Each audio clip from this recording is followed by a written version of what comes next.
जय हिंद। स्वागत है आप सभी का आपके अपने परिवार स्मार्ट स्टडी कैंपस में। मैं अरविंद स्वागत करता हूं आज की इस नई वीडियो पे, जो कि हम लोग देखने वाले हैं कि रीजनिंग मॉक टेस्ट सीरीज का अगला पार्ट, जिसमें कि आज हम लोग पार्ट 29 को कवर करने जा रहे हैं। इससे पहले हम लोग 28 पार्ट को कवर कर चुके हैं। आपकी जानकारी के लिए बता दूँ, ये सीरीज ऑलरेडी मैंने चला रखा था, जिसको बीच में किसी भी कारणवश बंद कर दिया गया था, और पिछले कुछ दिनों से मैं इस सीरीज को अगेन स्टार्ट किया हूँ, जिसमें कि हम लोग 2 वीडियो बनाए हैं, पार्ट 27 और पार्ट 28। इस तरह से हम लोग इसमें कई सारे महत्वपूर्ण सवाल को देखते हैं, जो आपके आगामी एग्जाम जो भी है उनमें रीजनिंग अगर पूछी जा रही है तो वहाँ पे कहीं ना कहीं ये सेशन आपके लिए इम्पोर्टेंट रहेंगे। तो आप लोग से उम्मीद करता हूँ कि आप लोग इस सेशन को ज़रूर देखेंगे और ज़्यादा से ज़्यादा मित्रों को शेयर भी कर दिया करेंगे। तो बेसिकली ये series reasoning mock test series का जो 29वां पार्ट हम लोग देखने जा रहे हैं, या इससे पहले भी जो भी पार्ट देखे हैं 28 तक, ये सारे पार्ट आप लोग के एग्ज़ाम के लिए काफ़ी इंपॉर्टेंट सेशंस है। तो आप लोग अगर नहीं देखते हैं तो ज़रूर वीडियो को देखा कीजिए। अगर खोजने में परेशानी होती है तो उनको डिस्क्रिप्शन बॉक्स में लिंक मिल जाएगा, वहाँ से भी आप लोग देख सकते हैं। साथ ही साथ आपको किसी भी तरह की एजुकेशनल नोट्स चाहिए मेरे द्वारा, तो आप हमारे टेलीग्राम ग्रुप से जुड़े, जिसका नाम है शिक्षण मंत्रा। इसका लिंक पिन किया हुआ है in the description box, so you can join this Telegram channel. तो मैं कहना चाहूँगा कि ये आगामी आप लोगों को जैसे थंबनेल के माध्यम से पता चला है कि ये खास करके बिहार बीएड एंट्रेंस, साथ ही साथ रेलवे, एसएससी, इन सभी एग्जाम्स के लिए काफ़ी इंपॉर्टेंट सेशंस है। तो अभी हम लोग खास करके बिहार बीएड एंट्रेंस एग्ज़ाम को लेकर इसको बहुत ज़्यादा ही कवर कर रहे हैं। तो आप लोग ज़रूर देखें, और वीडियो अगर अच्छा लगे तो वीडियो को ज़रूर लाइक क्या कीजिए, और साथ ही साथ चैनल पर अगर नए हैं तो चैनल को ज़रूर सब्सक्राइब कर लीजिए, और इस परिवार का सदस्य ज़रूर बने। और इस परिवार को 1000 परिवार का सदस्य बनाने के लिए आप ज़रूर अपना सहयोग दें, ताकि मैं भी आप लोगों के लिए कुछ बेहतर से बेहतर कंटेंट आप लोग को प्रोवाइड कर सकूं। इसके लिए आपको भी कहीं ना कहीं सपोर्ट करना है। तो चलिए, without wasting much of time I start this session. तो देखिए, आज का सवाल आप लोग को यहाँ पे पहला सवाल फ्लैश हो रहा है, कि जिसमें कहा जा रहा है कि कोडिंग डिकोडिंग से सवाल है। कहा जा रहा है एक कूट भाषा में ए को लिखते हैं बी, क्या ए को लिखते हैं बी, फिर कहा जा रहा है बी लिखा जाता है सी, सी लिखा जाता है डी, तो उसी कूट भाषा में स्मार्ट कैसे लिखा जाएगा। अगर इसमें सवाल कहा गया है ए को लिखते हैं क्या बी, और बी को लिखते हैं सी, यानी कि सी को लिखते हैं डी, तो इससे पता चला है कि लेटर का जो ओरिजिनल पोजीशन है उससे एक बढ़ा करके लिखा जा रहा है। ए को लिख दिया जा रहा है बी, तो बी को लिख दिया जा रहा है सी, यानी कि एक इंक्रीज करके जो है लेटर को लिखा जा रहा है, सी को डी। तो उसी भाषा में आपको पूछा जा रहा है कि स्मार्ट को क्या लिखा जाएगा, इसको स्मार्ट को क्या लिखा जाएगा, स्मार्ट। तो एस के बदले में यहाँ पे हो जाएगा आपको टी, एम के बदले में हो जाएगा आपको एन, और ए के बदले में हो जाएगा बी, आर के बदले में हो जाएगा एस, टी के बदले में हो जाएगा यू। इस तरह से इसका आंसर होगा TNVSU। क्या TNVSU, यानी कि ऑप्शन नंबर 3 इसका सही आंसर हो जाएगा। ऑप्शन नंबर 3 इसका सही आंसर हो जाएगा। चलिए नेक्स्ट सवाल देखते हैं। नेक्स्ट सवाल क्या है। नेक्स्ट सवाल भी कोडिंग डिकोडिंग से ही है। कहा जा रहा है यदि किसी कोड भाषा में, क्या यदि किसी कोड भाषा में ROBUST का कोड है QNATRS, तो बताना है आपको ZXCMP का कोड क्या होगा। इससे रिलेटेड हम लोग फाउंडेशन बैच जो रीजनिंग का चला रहे थे, उसमें कोडिंग डिकोडिंग को पूरा कवर किया। अगर किसी को कोडिंग डिकोडिंग चैप्टर में दिक्कत है तो आप लोग वहां से क्लियर कर सकते हैं, और धीरे धीरे मैं आपको फाउंडेशन बैच में भी धीरे धीरे चैप्टर को ऐड करता जाऊँगा। अभी ओनली कोडिंग डिकोडिंग देखें और कुछ पार्ट डाइस के देखें, तो इस तरह से हम लोग हर एक चीज़ों को कवर करता जाऊंगा। साथ ही साथ मैं आपको बता देना चाहता हूं कि आपको जब बीएड एंट्रेंस एग्ज़ाम के फॉर्म फिलअप करने का डेट दे दिया जाएगा और फॉर्म फिलअप कराना शुरू कर दिया जाएगा, तो उससे पहले से आप लोग को इंग्लिश मॉक टेस्ट सीरीज भी चालू कर दिया जाएगा, जिसमें कि हम लोग इम्पोर्टेंट क्वेश्चन देखेंगे, उसको भी एक्सप्लेनेशंस के साथ देखेंगे। प्रत्येक ऑप्शन का एक्सप्लेनेशन किया जाएगा, तो आप लोग के लिए इंग्लिश और रीजनिंग में कहीं भी आप लोग को कमी महसूस नहीं करने देंगे। तो इसलिए आप लोग ज़रूर सेशन को देखिए और वीडियो के अंत तक देखा कीजिए। और अगर वीडियो अच्छा लगे तो वीडियो को लाइक करना भी है और चैनल पर नए हैं चैनल को सब्सक्राइब भी करना है। तो चलिए दूसरा सवाल जो कहा जा रहा है, इसमें कहा जा रहा है कि रोबोस्ट, इसको क्या लिखा जा रहा है?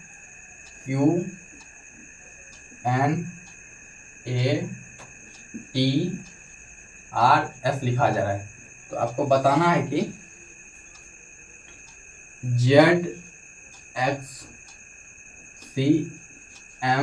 को क्या लिखा जाएगा। तो आप लोग भी अपना माइंड अप्लाई कर सकते हैं, 30 सेकेंड 40 सेकेंड जो भी समय लीजिएगा लीजिए, लेकिन इस तरह का सवाल आपको देखते ही बन जाना चाहिए आपको एग्जाम में, ताकि समय की बचत हो। तो इसके लिए आप लोग को ज़्यादा से ज़्यादा क्वेश्चन प्रैक्टिस करना होगा, चाहे अपने से कीजिए या किसी भी प्रैक्टिस सेट से कीजिए या कहीं भी यूट्यूब चैनल ही है वहाँ पे प्रैक्टिस सेट करवाई जा रही है, तो उसको भी देख के आप अपना लेवल को इम्प्रूव कर सकते हैं। तो चलिए देखते हैं इसमें। यहाँ पे देखिए ROBUST है, तो यहाँ पे QNATRS से कोड किया जा रहा है। कहीं ना कहीं लग रहा है कि R से Q होने में 1 को डिक्रीज कर दिया गया, O से N यानी कि एक एक लेटर को पीछे डिक्रीज कर दिया गया, ठीक ना। उसी प्रकार इसमें कर देंगे तो Z से क्या हो जाएगा? Y हो जाएगा, X से क्या हो जाएगा? W हो जाएगा, और C से एक कम करेंगे तो V हो जाएगा, M से एक कम करेंगे तो L हो जाएगा, P से एक कम करेंगे तो O हो जाएगा, यानी कि आंसर YWBLO आंसर हो जाएगा। YWBLO इसका आंसर हो जाएगा। चलिए नेक्स्ट सवाल देखते हैं, नेक्स्ट सवाल क्या कहा जा रहा है। नेक्स्ट सवाल भी आज का सारा सेट जो है कोडिंग डिकोडिंग से ही होने वाला है, जिसमें कि कहा जा रहा है किसी निश्चित सांकेतिक भाषा में ओलंपिक को NNAORKB लिखा जाता है। तो बताना है आपको उसी सांकेतिक भाषा में ANDHRS को कैसे लिखा जाएगा। सेम इसी टाइप्स पे सवाल है। अगर आप इस तरह एक सवाल को कर लेते हैं और पोजीशन ऑफ लेटर्स याद रखते हैं तो आप इस तरह के सवाल को देखते ही बना दीजिएगा। और जितने भी सवाल आप कोडिंग डिकोडिंग से स्टेप्स के मिलेंगे विदाउट पेन और पेपर सॉल्व कर लीजिएगा। बशर्ते आपको पोजीशन ऑफ लेटर्स याद रहना चाहिए और इस तरह का सवाल कुछ बनाया हुआ रहना चाहिए। तो चलिए देखते हैं कैसे बनेगा फिर ये सवाल। चलिए देखिए नेक्स्ट सवाल है, ओलंपिक को क्या लिखा गया है? ओलंपिक को O से N कर दिया गया, L से N कर दिया गया, Y से A कर दिया गया, M से O कर दिया गया, B से R कर दिया गया, I से K कर दिया गया, C से B कर दिया। तो अब इसमें देखना है किस प्रकार से ये लेटर को कोड किया गया होगा। तो देखिए O का स्थान की बात करें तो ये होता है 15 पे और N होता है 14 पे यानी 14 पे, L 12 पे और N 14 पे, Y 25 पे और A 1 पे, M 13 पे और O 15 पे, P होता है 16 पे और R होता है 18 पे, I होता है 9 पे, K होता है 11 पे और C होता है 3 पे, B होता है 2 पे। तो यानी कि 15 से 1 घटा दिया गया है तो कितना हो रहा है? 14 हो रहा है। उसी प्रकार आप लोग देख सकते हैं 12 से जो है ना यहाँ 14 हो रहा है, यानी कि +2 हो रहा है। क्या हो रहा है? +2 हो रहा है। 25 है यहाँ पे कितना घट रहा है? ये बढ़ रहा है, तो यहाँ पे भी +2 बढ़ रहा है। फिर 13 है, यहाँ से भी +2 हो रहा है। फिर 16 से भी +2 हो रहा है, यानी कि 2 बढ़ रहा है। 9 से 2 हो रहा है +2 और 3 से फिर 1 घट गया, यानी कि शुरू वाला और लास्ट वाला को जो है ना 1 घटा दिया गया, बीच वाले को 2 बढ़ा दिया गया। तो इस प्रकार से इसमें भी कर देना है।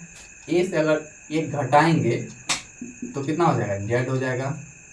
N से 2 बढ़ाएंगे तो N सबसे पहले पोजीशन लिख लीजिए, 1 14 4 8 18 1 और 19। अब इसमें 14 2 16 करेंगे तो क्या हो जाएगा?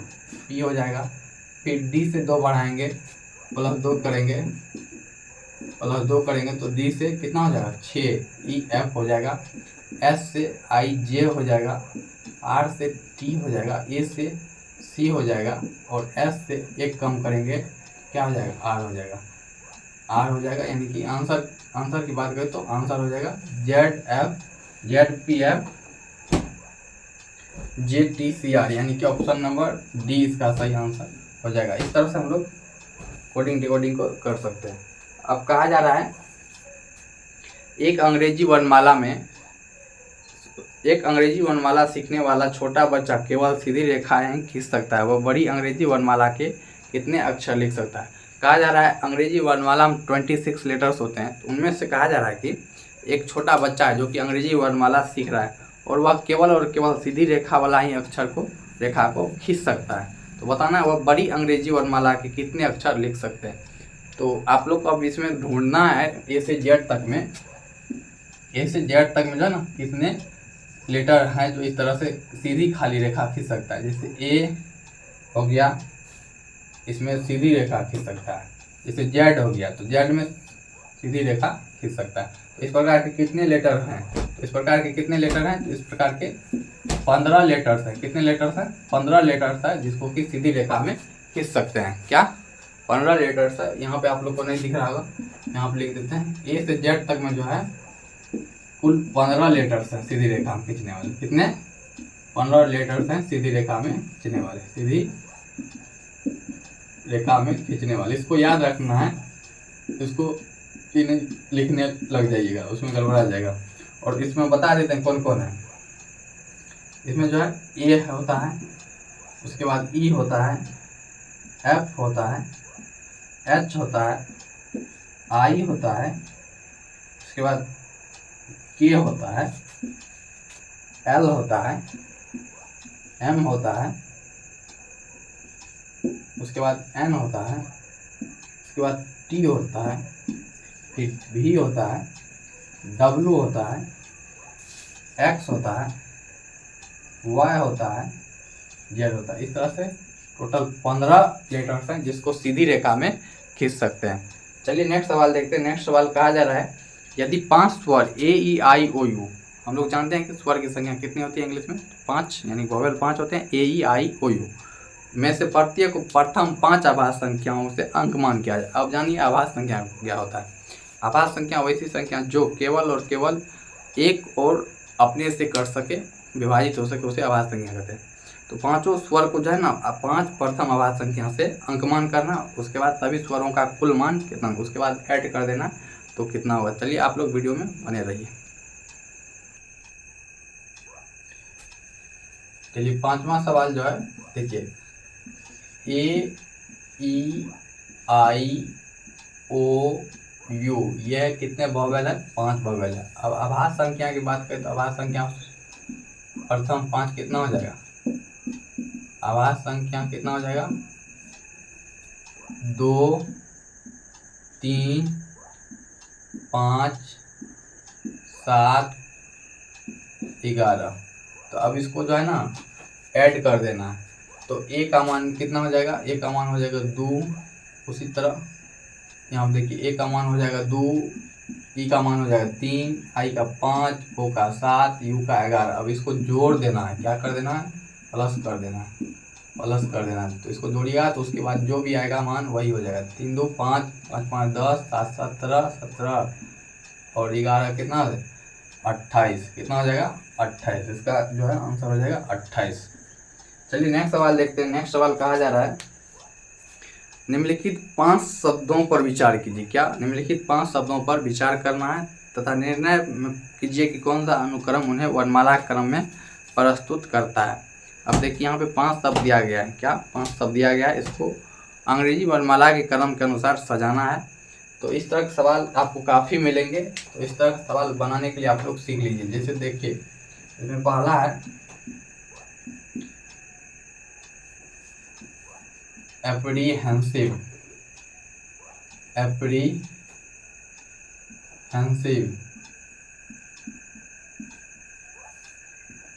दूसरा है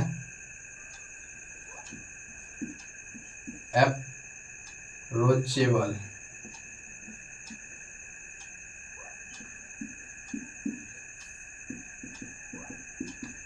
तीसरा है एप्रोबेशन। क्या? एप्रोबेशन। चौथा है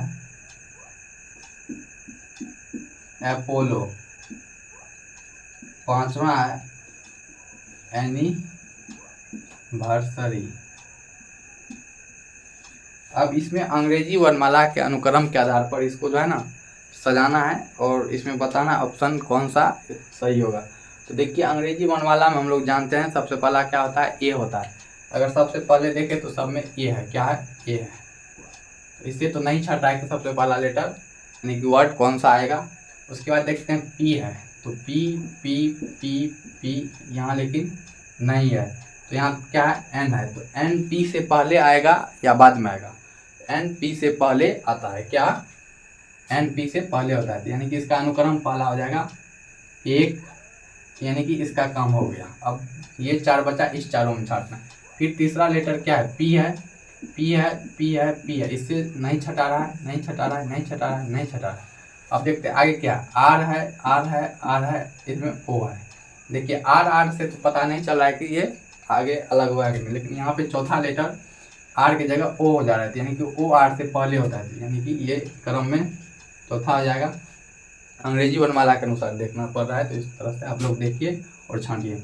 आर के बाद ई है, यहाँ ओ है, यहाँ ओ है, फिर यहाँ पे ये वाला भी हो गया है।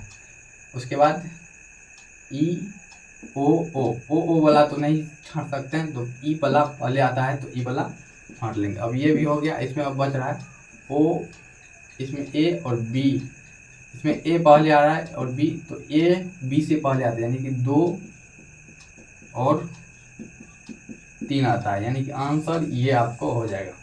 बात किया जाए तो इसमें 1 4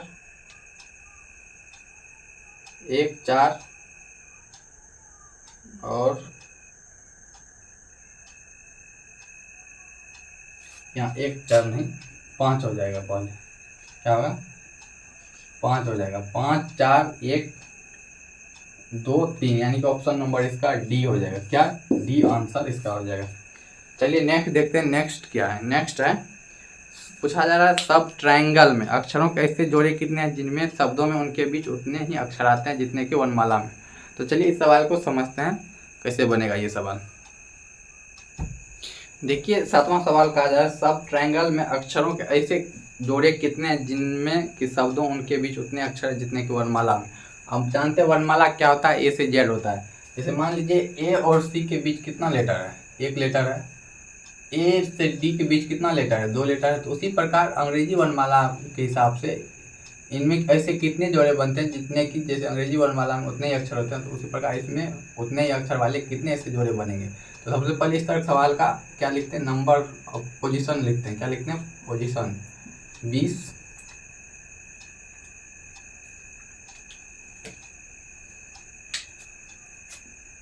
टी का स्थान है 20, आर का 18, आई का 9, ए का 1, एन का 14, जी का 7, एल का 12, ई का 5। अब देखिए 20 के बाद 21, 22, 23, 24, 25, 26, 27 होना चाहिए, यानी कि टी के बाद क्या होना चाहिए, यू भी डब्ल्यू एक्स वाई जेड, यानी कि टी से हम ले रहे हैं तो टी से आगे ही पहला लेटर देखेंगे। अगर उस बीच में उतना ही लेटर आ जाएगा तो समझ जाएंगे जोड़ा बन रहे थे। यहाँ से T U V W X Y Z कुछ भी नहीं बन रहा है, इधर कुछ नहीं। फिर आर से देखेंगे, बारी बारी से सभी लेटर्स को देख लेंगे। आर के बाद R S T U V W x, इसमें भी नहीं बना। आई से देखेंगे, आई जे के एल एम एन, इससे भी नहीं बन रहा है। ए से देखेंगे, A B C D E, यानी कि ए और ई के बीच में देखिए, ए और ई के बीच में कितने लेटर है, 1 2 3। तो उसी प्रकार 1 2 3, तो एक जोड़ा ये बना, एक जोड़ा ए और ई के बीच में बना।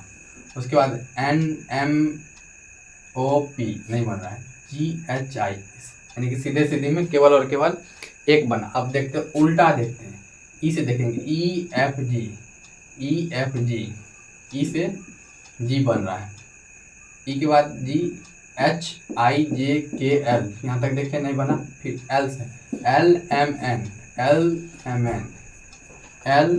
एन से ओ पी क्यू आर नहीं बन रहा है, जी एच आई जे के एल इस पर नहीं बना, यानी खत्म इधर तक।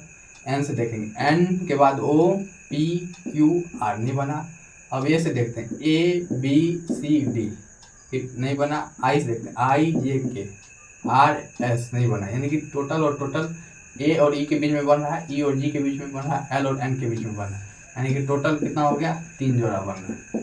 तो इस तरह से हम लोग इस तरह के सवाल को करते हैं। तो आई होप आप सभी को सारे सवाल समझ आ गए होंगे। अगर किसी भी प्रकार की दिक्कत हो कोई भी सवाल में तो आप उसको दोबारा कमेंट कीजिए और आगे हम डॉट को सॉल्व करेंगे। उससे पहले आप लोग वीडियो को पुनः देख लीजिएगा, अगर तब नहीं समझ आ रहा है तो तब आप हमसे पूछ सकते हैं। तो इस तरह से हम लोग 7 सवाल को देखें आज के इस मॉक टेस्ट सीरीज में। इसी तरह हम लोग 7, 10, कभी 15 जिस टाइप से होगा उतना सवाल देखते रहेंगे और सारे इंपॉर्टेंट सवाल देखेंगे। और आप लोग को अगर वीडियो अच्छा लगा हो तो वीडियो को लाइक कर दीजिएगा, चैनल पर नए तो चैनल को सब्सक्राइब कर लीजिएगा, बेल आइकन को प्रेस कर लीजिएगा और नोटिफिकेशन ऑन कर लीजिएगा और ज़्यादा से ज़्यादा मित्रों को शेयर कर दिया कीजिएगा। चलिए आज की इस वीडियो में इतना ही रखते हैं, मिलते हैं नेक्स्ट वीडियो में। Bye bye, take care, love you all.